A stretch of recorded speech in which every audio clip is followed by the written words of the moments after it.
ठीक से लिस्ट देखकर मृत्युलोक से मनुष्यों को लाइएगा। पिछली बार की तरह गड़बड़ मत कर दीजिएगा। गड़बड़ हमसे नहीं, आपसे भी तो हुई थी। बिना वेरीफाई किए हुए आपने कई आदमियों को स्वर्ग के बदले नर्क और नर्क जाने वाले आदमियों को स्वर्ग का टिकट अलॉट कर दिया था। वो गलती भी आपके चलते ही हुई थी। आप ही नीचे मृत्युलोक में बिना लिस्ट वेरीफाई किए एक ही नाम और राशि के कई लोगों को एक साथ ले आए थे। जानते भी हैं आप कितना कंफ्यूजन हो गया था। कंफ्यूजन? और आपने जो वकील को स्वर्ग भेज दिया था, उसके बाद उसे नर्क शिफ्ट कराने में दांतों तले चने चबाने पड़ गए थे। वो तो भला हो एक नर्क वाले मोटे क्लाइंट का, जिसके कारण वकील नर्क में ट्रांसफर हुआ। वो वकील बोल रहा था कि धंधे के लिए तो वो नर्क में भी चला जाएगा। ठीक है बाबा, मेरी ही गलती थी। अब जल्दी से पृथ्वी पर जाइए आप। एक पल भी देरी हुई तो अनर्थ हो जाएगा।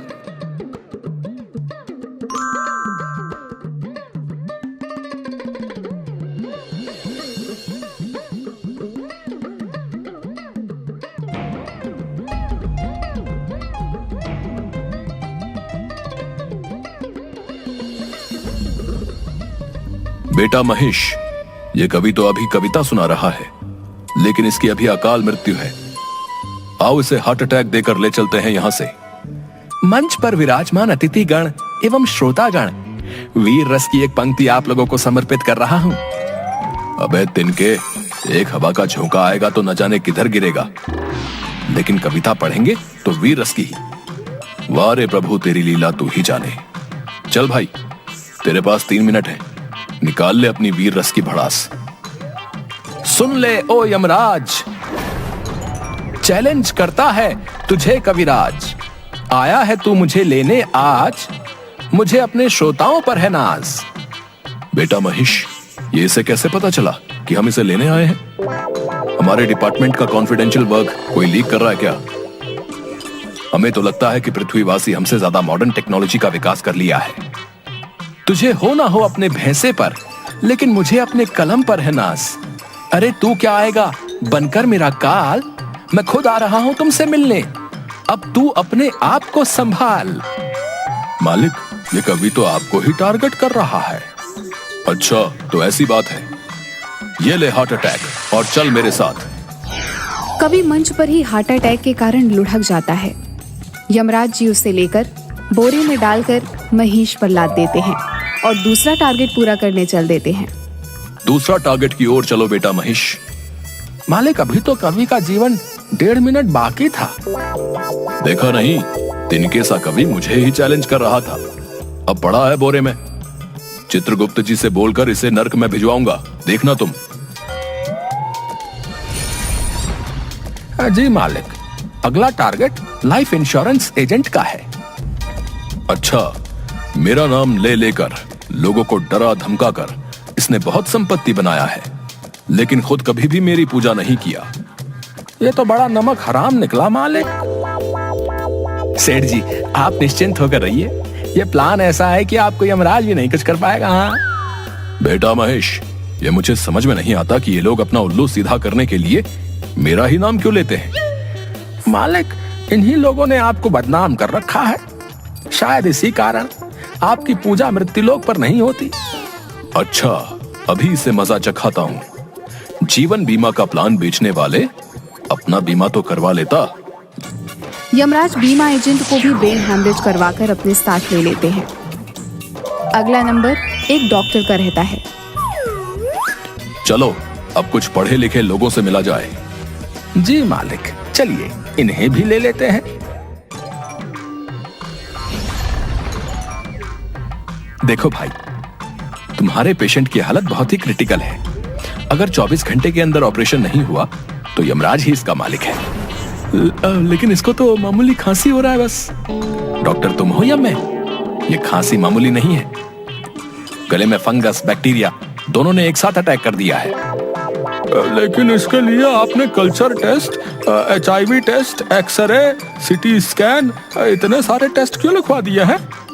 इसलिए आप लोगों को कहता हूं, अपने से डॉक्टर बनने की कोशिश नहीं करें। मैं कोई रिस्क नहीं लेना चाहता। क्रिटिकल केस है पेशेंट का। चलिए अब काउंटर पर जाकर 2 लाख रुपया जमा करवाइए और 6-7 लाख रुपए का इंतजाम कर लीजिएगा। अब लेकिन इतना पैसा कहां से लाऊंगा? आप एक बार ठीक से चेकअप कर लीजिए प्लीज। मुझे नहीं लगता कि ऑपरेशन की जरूरत होगी।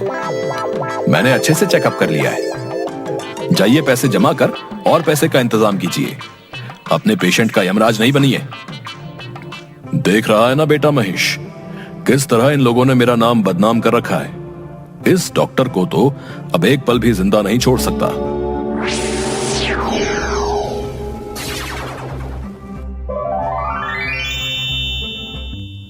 अब थक गया हूं मालिक। लास्ट शमशान से तांत्रिक को लेकर हम यमलोक चल देंगे।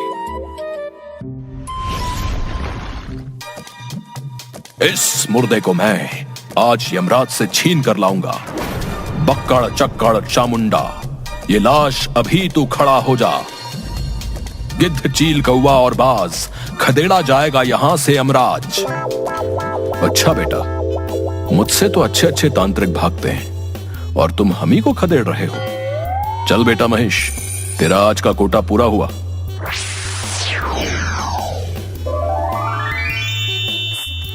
इस तरह यमराज कवि, एजेंट, डॉक्टर और तांत्रिक को लेकर यमलोक चले जाते हैं। लेकिन सब उल्टा पुल्टा हो जाता है। वहां पहुंचते पहुंचते उनका लिस्ट बदल जाता है। पता चलता है कि इन लोगों की जिंदगी अभी बाकी है। जो ओरिजिनल लिस्ट चित्रगुप्त जी ने दी थी, उससे यमराज का लिस्ट एकदम मैच नहीं कर रहा था। किसी तरह इसकी जानकारी उन चारों को लगती है तो चारों स्वर्ग और नर्क के गेट के पास आंदोलन करने लगते हैं। कौन है वो मक्कार? अविलंब करो उसको गिरफ्तार। ज्योति से ज्योति जला देंगे, मारने वाले को मिट्टी में मिला देंगे। ओ कवि भाई, तुम्हें मल्टीविटामिन की जरूरत है, नहीं तो वेटिंग लिस्ट से निकल। यहां का कंफर्म लिस्ट में आ जाएगा। देख भाई कवि, तुमसे या जमाने से तेरी हालत छिपी नहीं है। हो सकता है हवा का एक झोंका तेरा अंतिम यात्रा का प्रबंध कर दे। इसलिए मैं तो कहता हूं कि एक अच्छी पॉलिसी हमसे ले लो। तुम तीनों सुन लो, कोई भी जादू टोना, वशीकरण मंत्र, काल, यमराज, बुरी आत्मा तुम्हारा कुछ नहीं बिगाड़ेगा। मेरी असीम शक्ति उन्हें परास्त कर देगी। अगर तुम मुझसे सेवा लेते हो, सेवा चार्ज मात्र 50,000 रुपए। पता तेलिया मसान, ऑपोजिट शमशान। वहीं दूसरी तरफ यमलोक में इसी बात को लेकर बहुत हंगामा चल रहा था कि पिछले कुछ दिनों से ऐसी गड़बड़ी क्यों हो रही है। चित्रगुप्त जी द्वारा बही खाता वहीं पलटने के बाद पता चलता है कि मृत्युलोक के एक अमेरिकी निवासी, जो कि एक सन की वैज्ञानिक है, उसने अपने सुपर कंप्यूटर की मदद से यमलोक के बही खाता को हैक कर दिया है।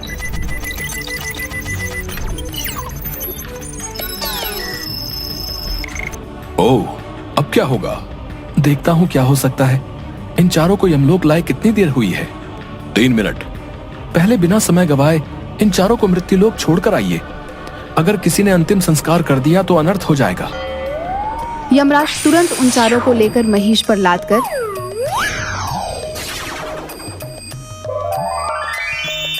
मृत्युलोक पहुंचते हैं।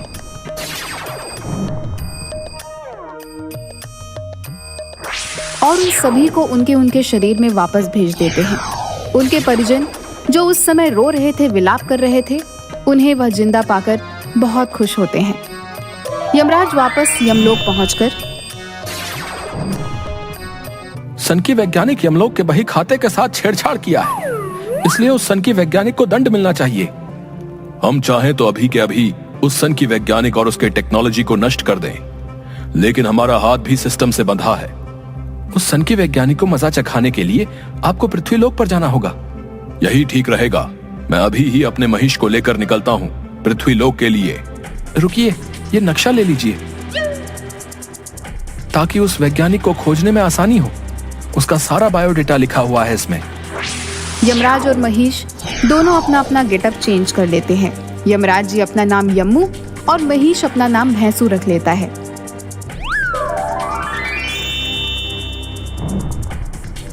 दोनों अमेरिका के हवाई द्वीप के एक निर्जन टापू पर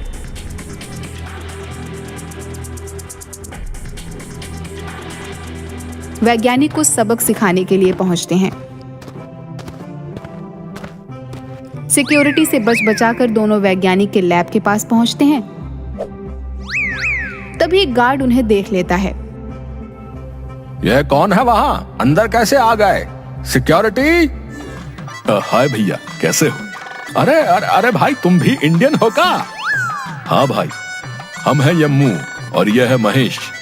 वैसे तुम भारत में कहाँ से हो गार्ड भाई? अरे हम तो बिहार से हैं। वैसे तुम लोग कहाँ से हो भाई? ये तो गजब होई गवा, हम सब भी बिहार से हैं। अरे ला मर्दे, तनी खैनी खिला, बहुत दिन हो गईल आपन बिहारी खैनी खायल। अमेरिका में बिहारी जैसन खैनी कहाँ मिलेला? यहाँ के वर्जीनिया खैनी और सिगार में वो दम नहीं खे। ये बात तो 100% सही बोला रहा कि इहवा के खैनी में उहवा जैसन मजा ना बा।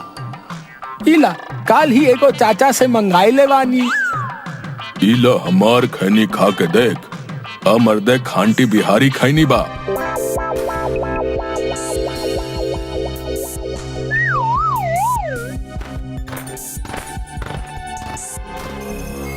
आओ आओ, वेलकम। तुम दोनों की एक्टिविटी मैं अपने सुपर स्मार्ट कंप्यूटर पर मेन गेट से ही देख रहा हूँ। जिस तरह से तुम दोनों ने मेरे सिक्योरिटी और गार्ड्स को चकमा दिया है, मैं तुमसे मिलने को और बेचैन हो गया था।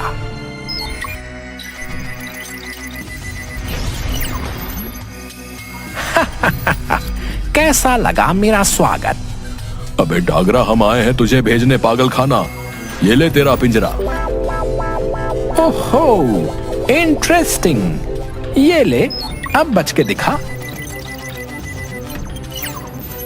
डागरा के हाथों में से एक रे निकलकर उन दोनों की ओर बढ़ती है, लेकिन पहले से तैयार यम्मू और भैंसू दोनों उस रे को अपने सुरक्षा कवच से बेकार कर देते हैं। कैसा रहा यमलोक का अंदाज? इसके बाद यम्मू बढ़कर सन की वैज्ञानिक डागरा को पकड़ लेता है और उसके दिमाग में पीछे से 2 नस को दबा देता है। ये ले भटके हुए मनुष्य, तू अब अपने बचपन के मजे ले। अब वह वैज्ञानिक अपना सारा मेमोरी भूलकर बच्चों की तरह ट्रीट करने लगता है। अल्ले अंकल, आपकी मूत के साथ मुझे खेलना है। अल्ले बाबा, मैं तो बफेलो की सवारी करूंगा। उसके बाद यम्मू और भैंसू पूरे लैब को जला देते हैं। अब हमें जल्दी से यमलोक की तरफ निकलना चाहिए। ये नादान मनुष्य कहीं हमारे पल्ले ना पड़ जाए। हाँ प्रभु, जल्दी विराजिए, हम लोग निकलते हैं। और वहां से यमलोक वापस आ जाते हैं। अब यमलोक का सारा सिस्टम पहले की तरह काम करने लगता है।